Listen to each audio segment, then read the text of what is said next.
This video answers all of your common questions about the benefits and hazards of vaginal steaming and how to do so in the comfort of your own home.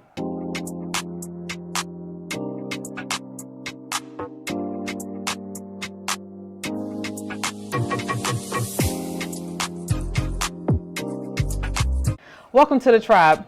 I'm Naija Barbie, certified holistic lifestyle specialist, and this channel is just for people like you seeking advice on food as medicine, holistic education, natural hair, skin and beauty, and conscious living. I provide natural remedies, easy recipes, product reviews, and holistic lifestyle coaching. This is a Q&A style video, so all the curiosities you have about vaginal steaming if you've never done it, or concerns you may have about doing it, and just general questions I get all the time about vaginal steaming should be answered in this video. Vaginal steaming is an ancient hydrotherapy that's been used by midwives in Africa, Asia, and South America, that's been passed from generation to generation to nurture and cleanse the uterus through herbally infused vaginal steaming. Vaginal steaming does a number of things, but primarily it enhances the blood flow to the reproductive area. It supports the renewing of the endometrial lining. It cleanses and warms the uterus, and it reduces muscle tightness.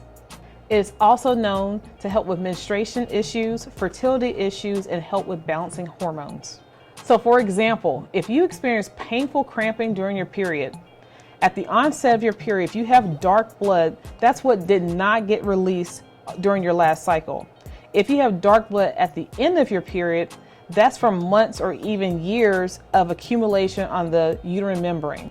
As the accumulation hardens, darkens, and thickens, it makes the uterus have to work harder, thereby cramp harder to try to expel the material that's become hardened. The combination of the steam and essential oil from the plants penetrate deeply through the cervix and into the uterus to help dislodge any indurated material on the uterine lining and get rid of things that have been piling up that did not properly slough off from previous cycles. Okay, so now you're like, well, maybe I want to consider doing vaginal steaming, so when should I do it and how long should it be? You want to do it as soon as your period ends. So the day after your period ends, do a vaginal steam. Don't wait a few days when you start ovulating. You want to do it before you ovulate and once your period ends. Once you do it, the session should be from 15 to 40 minutes, whatever makes you feel comfortable. Herbal combinations are customized based on the purpose of your steam.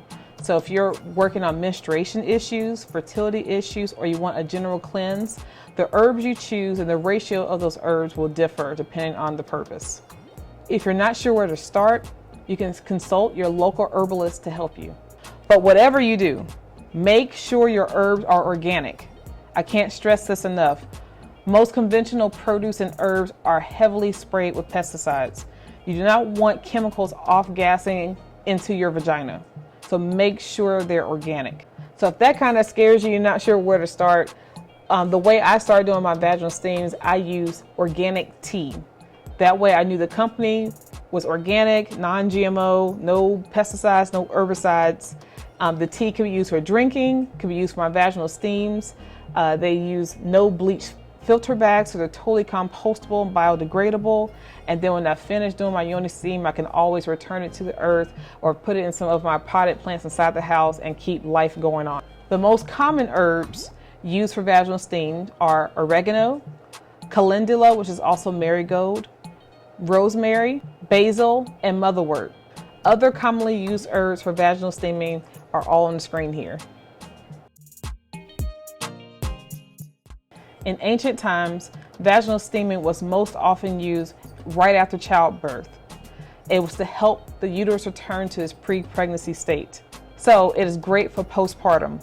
It is also used for fibroids, cysts, hemorrhoids, clots, vaginal dryness, endometriosis, menopause, hormonal imbalances, and vaginal odors.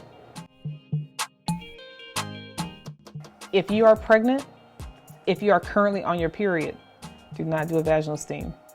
After ovulation, make sure you're not pregnant before you do a vaginal steam.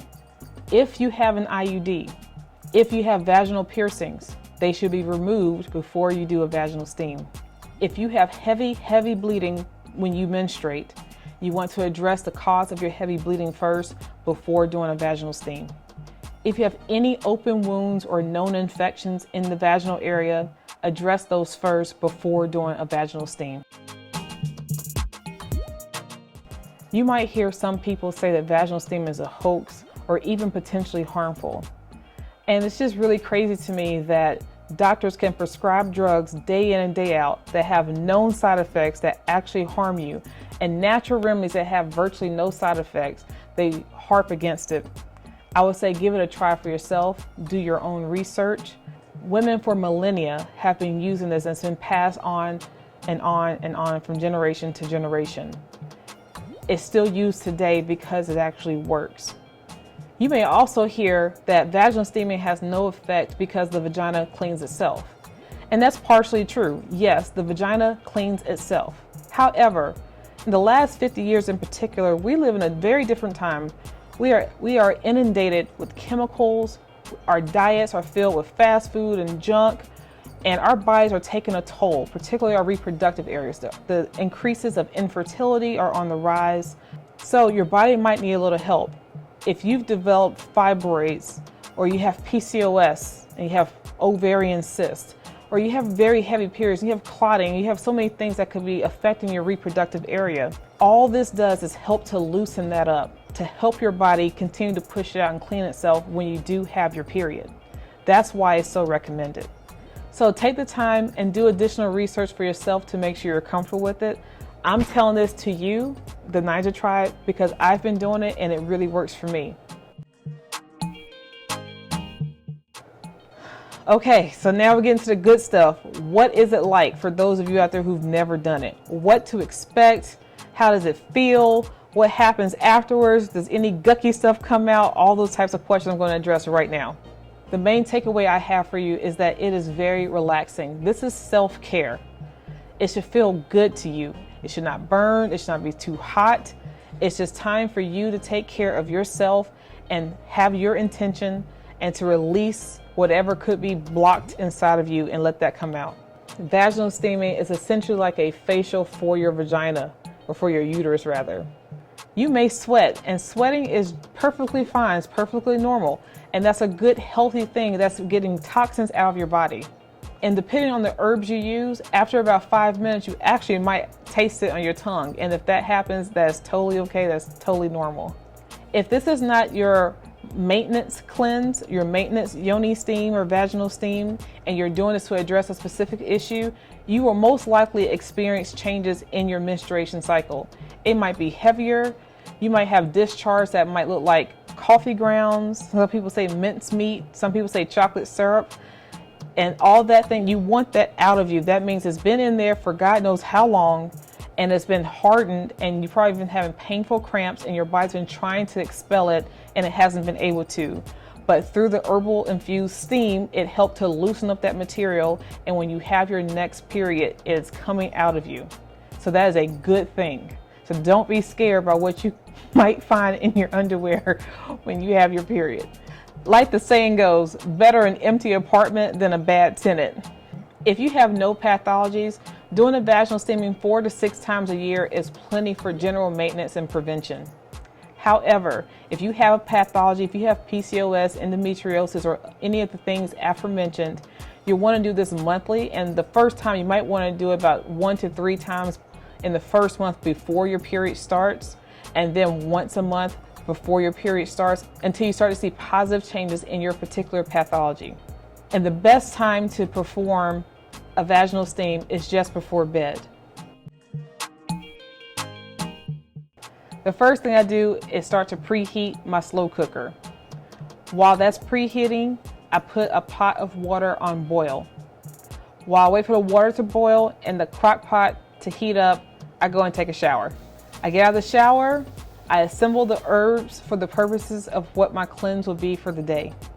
Then I put on my lovely and very comfortable steam robe. Now, yes, you can use a very long skirt, or you can wrap yourself in a very long blanket, but this is something I do often to cleanse myself and for self-care, so I put the time and effort into having a dedicated steam robe for this tradition.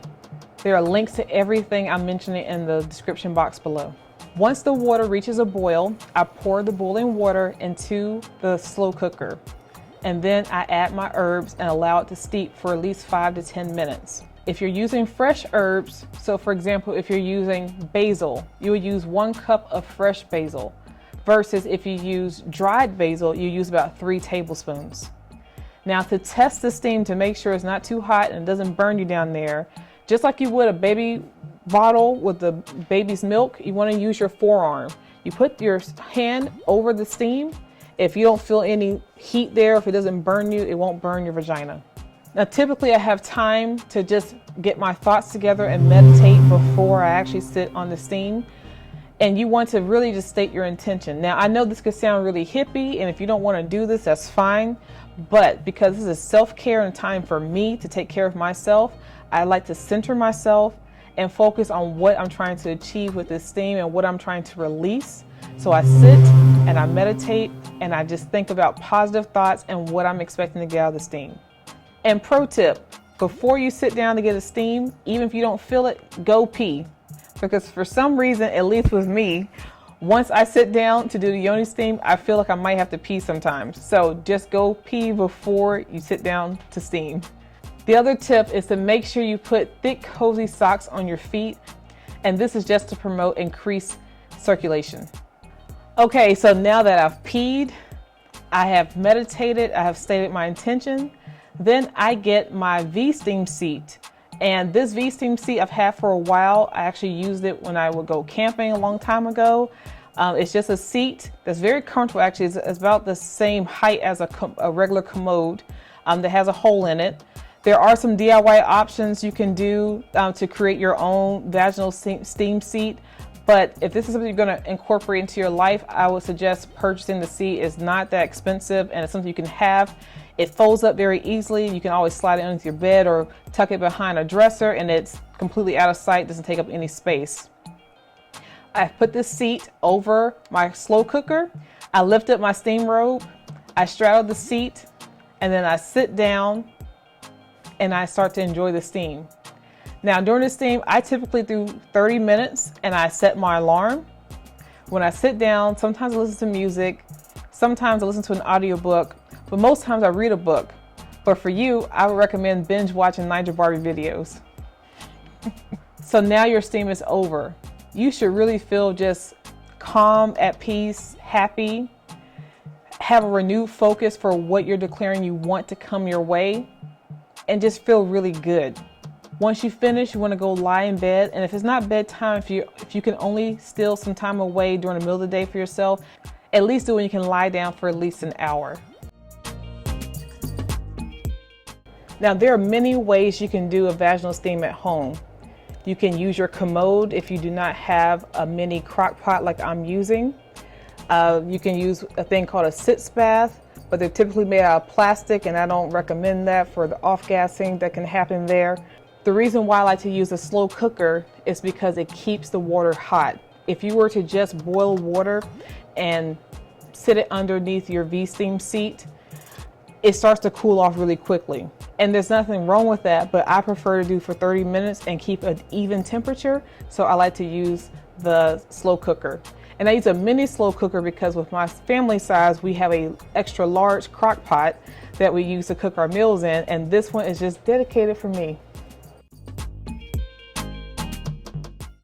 Okay, so your vaginal steam is over.